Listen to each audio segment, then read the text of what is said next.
You're listening to Leader Tribe, where leaders are made daily, but never in a day. We're talking skills that are relevant, researched, and ready for action. Apply these and you will grow. Here's your daily dose of growth with Dr. Rob McClelland.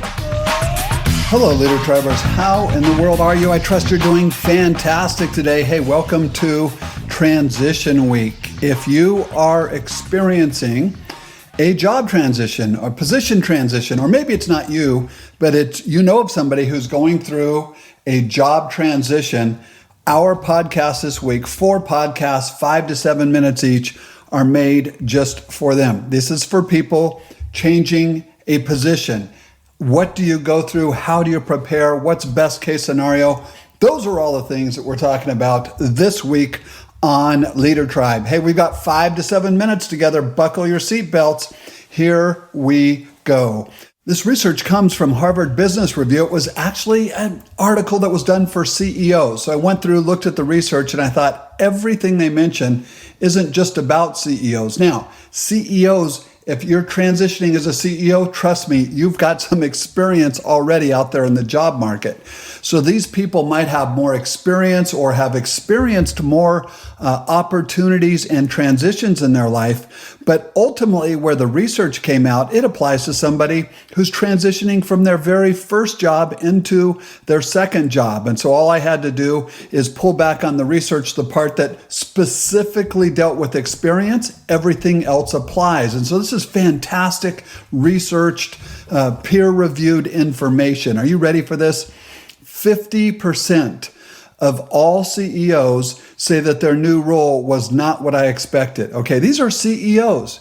What? Are you kidding me? These are people who have been around the bush. They probably had at least 5, 6, 7, 8 opportunities before they ever became CEO, and still half of them are saying that this is not what I expected when I came into the new role. Well, guess what, friends? If they're surprised by some of the role situations and the responsibilities, and this role takes them off guard, it's definitely going to take the rest of us off guard, or somebody who has not served in a CEO position. I've served in 2 different CEO positions. Both of them, I felt fairly prepared when I got there, but 100% opportunity. If you had asked me 1 month, 3 months, 6 months, a year into the role, hey, what's something that's part of this role or part of your new relationships that you never expected? I could have made a great list for you, and that would have been a great interview. And so here's what we're going to do. We're going to say, what are the things that catch people by surprise, and how can you prepare for them? Here we go. The very first thing that we're going to talk about, and what we're hitting today, is that transitions are challenging. Okay, again, originally the study, top CEOs, big positions, and the CEOs confirmed transitions are challenging. They thought it was more challenging than they expected. Hey friends, guess what? Transitions are difficult. They're challenging. It doesn't matter if you're going from job 1 to job 2 and you're 15 levels below the CEO. Let me tell you why this is so that you can mentally prepare for it, okay? This is like the dad you never had. This is your friend, the Robster, Dr. Rob, coming to you. I'm going to shoot it straight with you. Are you ready for this? Often, we are looking at our job that we have now. There's some level of dissatisfaction.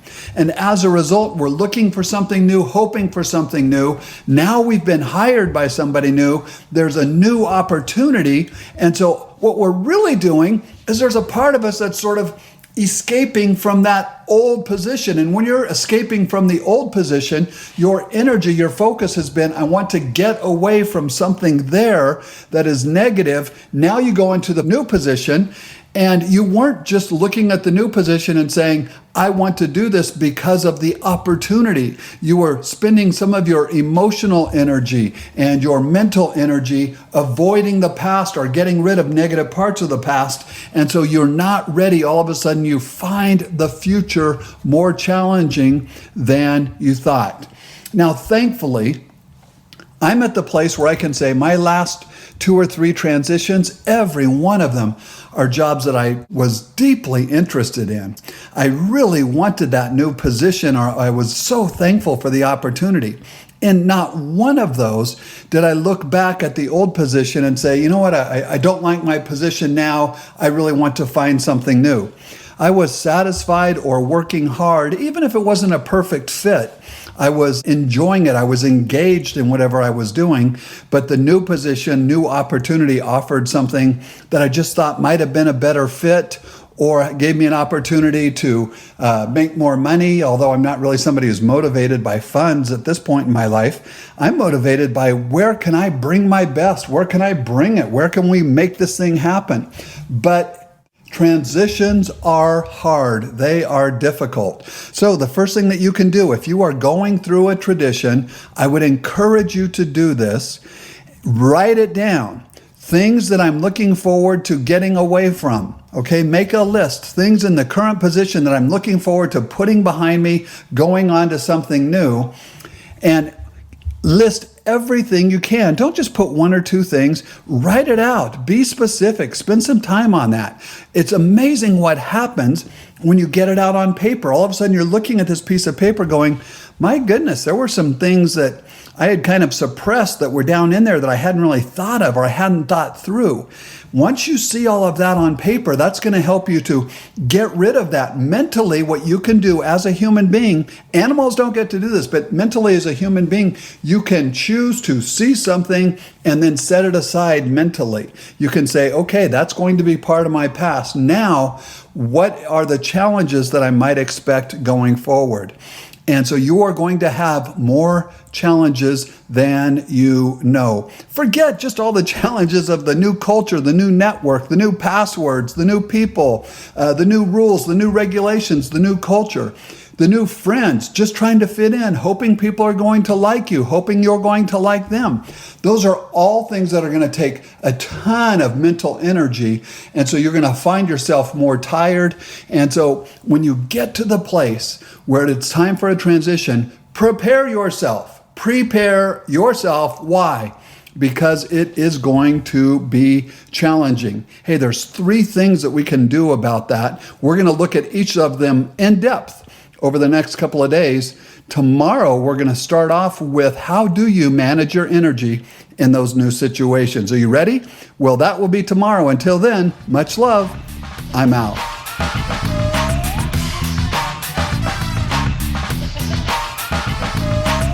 Hello, Leader Tribers. How in the world are you? Dr. Rob coming from Atlanta. Hope you're doing fantastic today. We're talking about job transitions. Yesterday, talked about how tough they really are. And there's reasons that we forget that they're going to be tough. And bottom line, just let me put it this way. When you're going into a new job, you need renewed energy. You want to make a great first impression and just be at your best for the first couple of days, first couple of weeks, first couple of months. You bring it during that time, you're going to have a great run at that company. But too often, we're trying to get away from something we didn't like in our past position. And so we come in with depleted energy. But that was yesterday. Today, we're talking about, okay, I believe that. How do you manage your energy? I'm so glad you asked. We're going to spend the next 5 minutes together on that subject. Buckle your seatbelts. Here we go. Being time challenged, time constrained, having not enough time in a new position, that is just ordinary. I mean, trust me, anytime you start a new position, especially the first few days, you're just filling out all the paperwork and doing all the company stuff, and people are coming by and they're introducing themselves to you, and you're trying to figure out how all of this goes. And so you're already going to feel like you're falling behind. You know why? Because you are. That's why.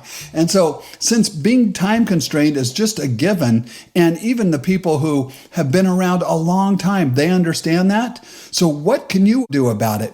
Let's go back to something we've talked about at Leader Tribe a long time. Just go to leadertribe.com, put into the search engine, the power of full engagement, or just the word engagement. The power of full engagement. That was the first research. Awesome book. The Power of Full Engagement, where they said, the most successful people out there, it ends up that they manage their energy more than they manage their time. You can have more energy. You can't have more time. And how do you manage your energy? Well, guess what? In many cases, the drain of energy is going to come from meetings that you're going to be in or people that you're meeting and you're thinking, does this really apply to me? Is this really going to help me? Is this the kind of information that I need? In the research, here's what they found out. People, when they felt obligated, I have to go meet with my new boss, I have to meet with some of my colleagues, I have to meet with this person. When they felt that way, it was an energy drain. But when they had one mental shift, it turned into something that brought energy into their lives. And here was that shift. Instead of looking at this as something that I have to do, they took the mind shift that says, this is something that I get to do. Every person they met, what they wanted to do was say, how can I turn this into an opportunity to meet somebody who's going to support me or somebody who can give me advice? And so instead of just sitting there listening passively, they became active listeners. They asked questions like this. Hey, if you were me in my new position, you're going to have information overload. What are the 1 or 2 or 3 things I really need to understand well in order to be the most successful? What would you do if you were me? What advice would you give to somebody in my position? How can I do the very best job in this new role as far as you understand? Asking questions like that, people love it when others ask them for advice. Now they're giving you advice. Well, guess what? They're going to cheer you on at that point because they were the ones giving you the advice. And they can't give you advice and then see you fail. Are you kidding? They're going to want you to succeed. And so instead of looking at this as drudgery, you have to change your attitude. Rather than looking, I've got to engage with these different people, instead say, how can I find new sources of support and advice that are going to be awesome for me in the long run? By the way, things that they said drained their energy, they included having to meet with weak people or people who weren't going to be loyal to them or to the company, and also meetings that really didn't have an agenda or they didn't understand why should I even be in this meeting. Those were things that drained energy. Hey, one more point on this.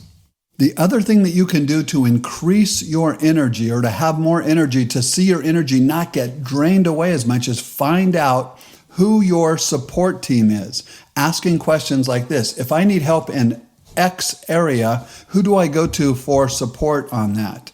Or who are the people that you use for support? Who are the people that I can call on if I really need better understanding to help me be successful?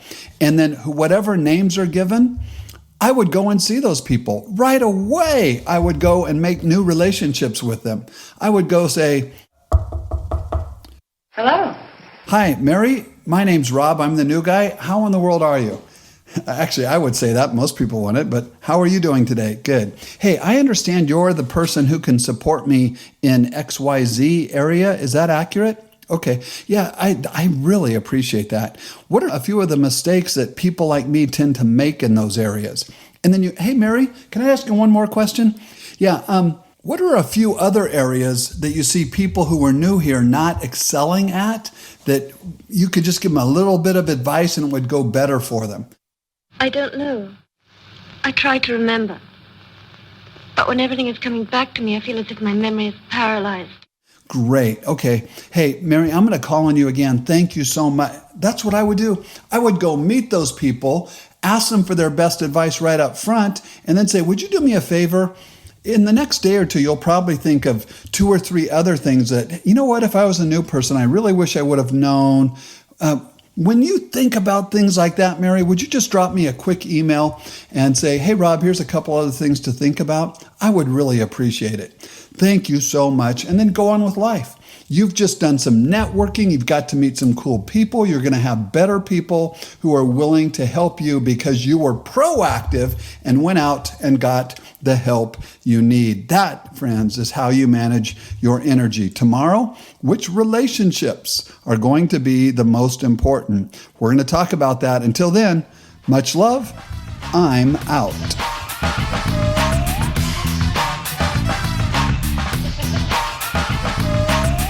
Hello, Leader Tribers. Dr. Rob here. Hope you're doing fantastic. We're talking about leadership transitions today, managing the relationships in a new transition. You know, the best in this area happens to be a guy named John Maxwell. He's written a ton of books, but he wrote what I still believe is one of the best ever books on managing your relationships. The name of that book is The 360 Degree Leader. The 360 Degree Leader. You can probably find a paperback copy of it somewhere for $2.99 plus $3.99 shipping and handling from Amazon. Really old book, but it's still the best out there because most people are pretty good at managing down. Managing sideways, sometimes they're good peer-to-peer. Most people are really lousy at managing up, and most people don't know the first thing about managing inward and themselves and how they should be doing things like using their energy, how they are perceived, and the things that they can do to help their own cause. John Maxwell talks about all of that. It's worth getting the book. But for today, I'm going to go right back to this Harvard research, Managing the Relationships. Here we go. The number one person that you need to manage a relationship with, the person that you need to have the best relationship with, is in fact the CEO of the company if you report to the CEO. Now, if you report to a vice president, then it is that vice president. If you report to a manager, it is that manager. You have to have a good relationship with your boss. And so you're going to go to that person. Here's a little hint. Here's the people that bosses love. It's the people who get to the place where they have two things. They know where they're empowered. They know where they're not empowered. And they have clarity. If you go for empowerment and clarity, clarity and empowerment, clarity and empowerment. Do you hear me repeating myself like an idiot? That's because these are so important and so often they are overlooked by new employees. And so if you have a new boss, you don't want to start bugging them on day one. Instead, what you want to do is you want to start writing things down. Just a list of 2 or 3 things. And then maybe in the afternoon on day 2, say, hey, could I ask you a couple quick questions? Yeah, I've been writing things down. I mean, some of these are going to seem stupid to you, and then ask them your 2 or 3 questions. The next day, write down 2 or 3 more questions. I would say in the first couple of weeks, stopping by every other day or every third day, and each time not just having a stupid, easy question, but a group of 2 or 3 questions that you can say, hey, when you have 5 minutes, I've got 4 questions for you I need answered. Usually they're going to say, well, sit down right now, let's go through it. And they're going to say, yeah, I love this new employee. They're very inquisitive. They're trying to make sure that they get it right. And so go in with good questions that you've prepared in advance. That's going to help. 50% of your time, in my opinion, 50% minimum of your time in a new position should be figuring out with your boss who are the most important relationships as far as people you need to work really well with in your new position, and then how do you work best with those people. I would even say things like, I need to know who are the people that I really need to work the best with, and then any hints that you can give me based on their personality types or the types of things that are really important to them, that would be really helpful to me. New bosses are going to love questions like that. That's a very insightful question. You can ask those types of questions. Hey, finally on this subject, your goal here is not to be liked. You're not going to be a people pleaser. Now, you don't want to be hated. I mean, if you're going to be hated, you probably shouldn't have got the job in the first place. But if people want to give you information, maybe about one of their coworkers, they say, hey, you have to watch out for that lady because she blah, blah, blah, blah. Or, hey, that guy over there, one thing you need to be really aware of is blah, blah, blah. And they want to say something negative about someone else. You just go, okay, thanks, I appreciate it. What you don't do is go, yeah, I know what you mean. I saw him interacting this way. You don't agree anything negative about anyone else. You just don't want to be that kind of person. You don't want to ever be the kind of person other people can come to with complaints. Let me give you a huge warning on this as your dad, as your friend, as a person who's been there. Anytime I run an organization or I'm doing anything in leadership and I hear somebody say, hey, you know what? A lot of people talk to me and there's a lot of concern that blah, blah, blah, blah, blah. As soon as I know that person is the type of person that other people can come and complain to and they'll always give them an ear listening to negative remarks, good chance, excellent chance I'm going to fire that person. Do not be that person. If you are the type of person people share negative news with all the time, there's something wrong with you.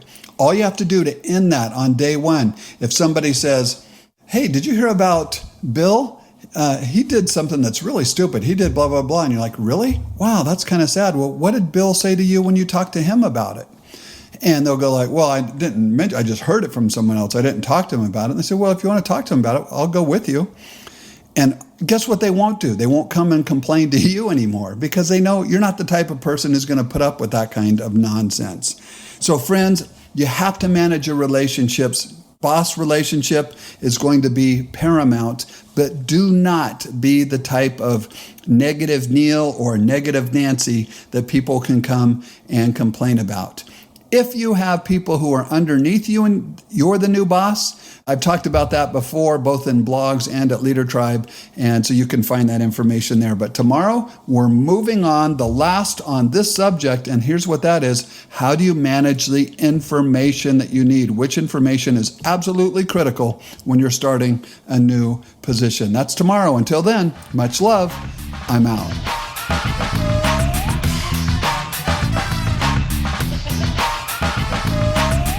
Hello, Leader Tribers. It is day 4 of our week on job transitions. We're talking today about critical information when it comes to a job transition. Here's everything about the new company when you start. Are you ready? Zero, zilch, squat. You don't know squat, okay? You don't know anything. You think you do. You've read up, you've read the information, you've read about the purpose and the core values. Hey, if I go to employees of most companies who have been there 5 or 6 or 7 years, they don't know the core values. Here's what they do know. They know the culture. What is the culture? The best definition ever on company culture was by a guy, Edgar Schein out of MIT. He wrote the book on this stuff. And guess what he ultimately boils culture down to? He says, culture, that's the way we do things around here. The information that is critical to you is finding out everything you can about that company culture and then saying, which information do I need to be successful versus which information is just a bunch of overload. One of the horrible things about new reports is they think that they have to read, study, digest, and put into practice information from every single email. Hey, let me ask you a question. How many emails do you get every day? Okay. Well, can you imagine how many people get when they're executives, when they've been at something 30 or 40 years? I mean, it's just an information overload. One of the keys to life is doing a great job in getting help with that information overload. If you're in a position where you can have an admin and train them well or figure out ways to handle all of that. And then B, which information are you going to spend more than a few moments on and which do you just delete without even looking at it? Hey, you know who talks about this and does a good job is Michael Hyatt. You can go to michaelhyatt.com.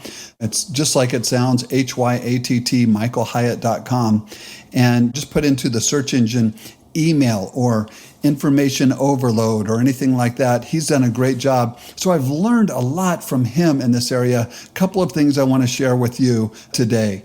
Number one, you don't know about the company culture. You also don't know about the specifics. You don't know about the individual product lines or customer services. There's some of that you really need to get to know and find out what's important. So here's what I would do. I would say, hey, these are the product lines that I'm looking at in our division. I would study each of those, make some notes to myself. I would go in, I would sit with my boss. These are some of those questions that we talked about a couple days ago. And when I have those questions written down, I'd go to my boss and I'd say, hey, I see that we have these 5 product lines and I need to get to know about every one of them. I understand that, but which ones do you think are most important? Immediately, the person's going to say, you know what? You really don't need to know about these 2. We're phasing those out anyway. What you really need to know about is, and that's the golden information. That's the way things are done around here. That's what's on the horizon. That's what's upcoming. And so when you can say, when it comes to critical information, customer service, how you do it, product lines, how you treat your customers, the things that you're allowed to do, the things you're empowered to do, the things you're not empowered to do, that's the critical information that you're going to need. Hey, jump over to leadertribe.com. And there's a free download over there if you find the right blog. And it had to do with critical questions, 10 questions to sit down and ask with your boss, 10 questions to ask with your boss. And so if you sit down and you get clarity in these 10 different areas, life's going to be good for you. Now, when I put that together, I wasn't doing it for somebody who's brand new to a position. And so not all of those might be applicable in this situation, but I bet there's 5 or 6 questions there that might be really, really helpful. So here's what you have to do. What information do you need to get? So that information is going to come up to you. It's out there somewhere. It's below you. It's either in an email. It's in your relationships. What type of information comes up to you? Which of that information needs to go out? That means to your peers, the people that you work with, your colleagues, people at your level. Some of that information you need to push on to them. Others, they don't want to hear about it. One of the worst kinds of information I receive is when I'm on an email and I see 70 other people are on the email.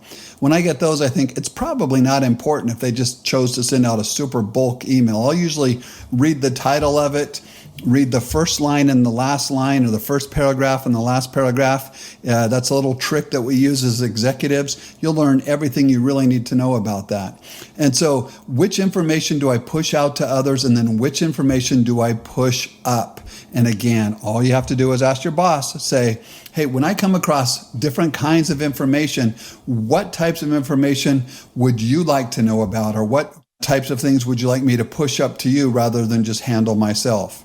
Usually they're going to say something like, hey, handle it all if you can, but I can help you if, and again, that's just golden information that's about to come out of their mouth at that point. So critical information, what's critical? It's going to be different depending. Some of this even depends not on your position, but who your boss is. Different bosses think different things are critical. And the number one person that you have to be dialed in with is your boss. But we already talked about that yesterday.